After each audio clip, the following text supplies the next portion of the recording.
मन इंसान का सबसे बड़ा हथियार है। अपने मन से ही इंसान खुद को हार या जीत सकता है। ऐसा कहा जाता है कि दुनिया में सबसे ताकतवर चीज मन है। अगर तुम किसी चीज को पूरे मन से चाहो तो तुम उसे पा सकते हो। ये मैं नहीं कहता, ये सभी महापुरुषों का कहना है। लेकिन अगर ये सच है तो फिर ऐसा क्यों होता है कि हम अपने मन से जो चाहते हैं वह हमें नहीं मिलता? कोई भी इंसान अपने मन से दुख तो नहीं चाहेगा, फिर भी वह दुखी रहता है। हर इंसान कामयाब होना चाहता है, बहुत सारा पैसा कमाना चाहता है, लेकिन फिर भी वह सफल नहीं हो पाता। ऐसा कौन होगा जो मन से चाहेगा कि वह असफल रहे या पैसा न कमाए? इससे दो बातें सामने आती हैं। या तो वे महापुरुष गलत थे जिन्होंने कहा कि मन से चाही हुई चीज मिल जाती है, या फिर हम गलत हैं। आज मैं आपको एक कहानी सुनाने जा रहा हूं जिससे आपको यह समझ में आएगा कि मन से कोई भी काम कैसे करवाया जा सकता है। इस कहानी के जरिए आप यह भी जान पाएंगे कि आकर्षण का नियम, लॉ ऑफ अट्रैक्शन, कैसे काम करता है। यह कहानी छोटी है लेकिन बहुत गहरी है। तो चलिए कहानी शुरू करते हैं। एक बार की बात है, एक आदमी के जीवन में सिर्फ दुख ही दुख थे। वह जो भी काम करता वह कभी पूरा नहीं होता। घर में भी हमेशा झगड़े होते रहते थे। जब वह किसी से मदद मांगता तो कोई उसकी मदद नहीं करता। ऐसा लगता था जैसे चारों ओर से दुखों का पहाड़ उसी पर टूट पड़ा है। वह समझ नहीं पा रहा था कि इन दुखों से कैसे बाहर निकले। वह दिन रात यही सोचता रहता कि इन दुखों से छुटकारा कैसे पाना है। इस चिंता के कारण वह रात को सो भी नहीं पाता था। उसकी आंखों के नीचे बड़े बड़े काले घेरे बन गए थे जो उसके दुख और चिंता की निशानी थे।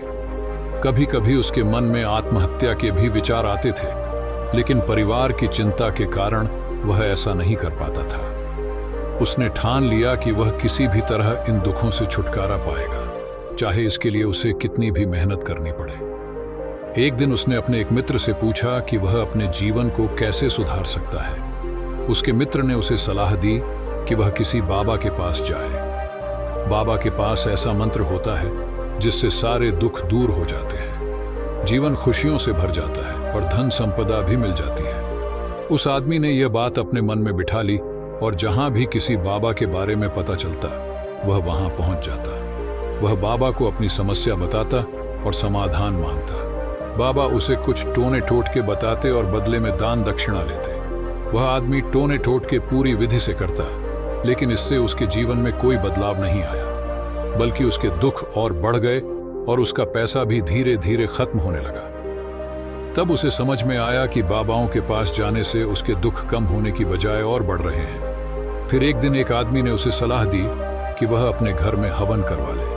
हवन से घर शुद्ध हो जाएगा और सारी बुरी ऊर्जा बाहर चली जाएगी। उस आदमी ने पंडित को बुलाकर हवन करवाया, लेकिन इससे भी कोई फर्क नहीं पड़ा।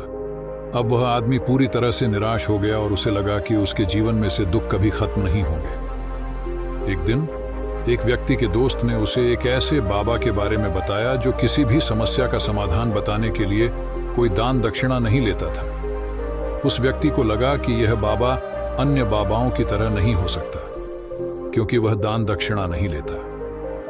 उसने सोचा कि यह बाबा वास्तव में सच्चा होगा और इसलिए वह बाबा के पास पहुंच गया। जब वह वहां पहुंचा तो बाबा ध्यान में बैठे थे। यह देखकर वह व्यक्ति चुपचाप बैठ गया और बाबा के ध्यान से बाहर आने का इंतजार करने लगा। थोड़ी देर बाद बाबा ने अपनी आंखें खोली और सामने एक दुखी व्यक्ति को देखा। बाबा ने उसकी परेशानी को समझते हुए पूछा, बच्चा, तुम क्या चाहते हो? मेरे पास क्या लेने आए हो? व्यक्ति ने कहा, बाबा, मैं अपने जीवन से बहुत परेशान हूं। मैंने अपने दुखों को दूर करने के लिए बहुत से उपाय किए, लेकिन कुछ भी काम नहीं आया। मेरे जीवन में दुख बढ़ते ही जा रहे हैं। कभी कभी तो मैं आत्महत्या करने के बारे में भी सोचता हूं, लेकिन अपने परिवार की वजह से नहीं कर पाता।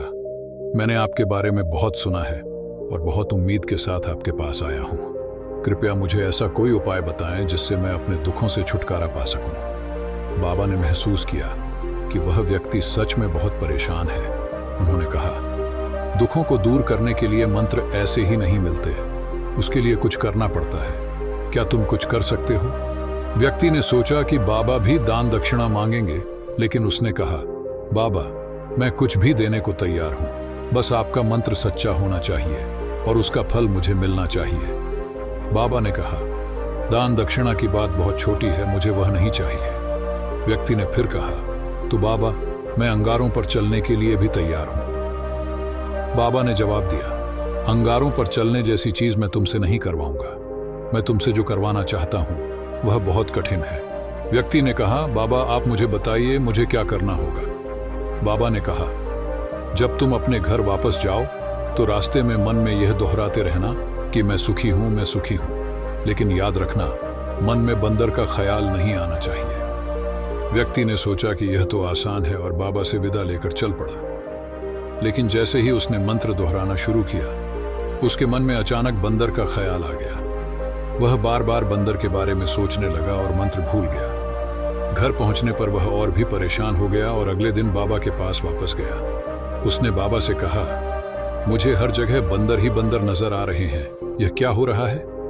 बाबा ने हंसते हुए कहा, बच्चा, मन का जाल समझना आसान नहीं है। जब हम किसी चीज से दूर भागने की कोशिश करते हैं तो वही चीज हमारे मन में और गहराई से बैठ जाती है। इसीलिए अगर तुम दुखों से छुटकारा पाना चाहते हो तो उनके बारे में सोचना छोड़ दो। जब तुम दुखों के बारे में सोचना बंद कर दोगे तो वे खुद ही दूर हो जाएंगे। इस कहानी से हमें यह सीख मिलती है कि जब हम किसी समस्या से लड़ने की कोशिश करते हैं तो वह और बढ़ जाती है। हमें समस्या से लड़ने के बजाय उसे स्वीकार करके आगे बढ़ना चाहिए।